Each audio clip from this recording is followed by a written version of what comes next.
উনি কাছে গেলেন, যে সালাম দিলেন, আসসালামু আলাইকুম রাহমাতুল্লাহ। সালামের উত্তরে বৃদ্ধা মহিলা স্বাভাবিকভাবে উত্তর না দিয়ে একটা কোরআনের আয়াত তেলাওয়াত করলেন। তিনি তেলাওয়াত করলেন, সালামুন কাওলাম মির রাব্বির রহিম, মানে দয়াময় প্রতিপালক আল্লাহর পক্ষ থেকে তোমার প্রতিও সালাম। এটা একটা কোরআনের আয়াত, কিন্তু এটা দিয়ে উত্তর হয়ে যায় সালামের। কি বলেন? আচ্ছা গেল।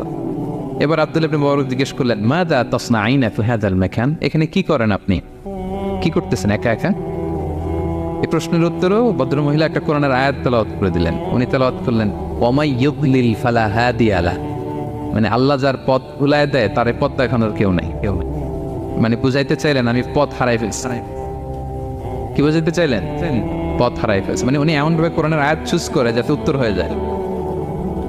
তো এবার উনি জিজ্ঞেস করলেন, আইনা তুরিদিন, তো পথ হারাই ফেলছেন তো বুঝলাম, আয়াত থেকে এটা বোঝা যায়, তো আপনি কোথায় যাচ্ছেন, ডেস্টিনেশন কোথায়? উনি আবার একটা আয়াত তেলাওয়াত করলেন, সুবহানাল্লাহ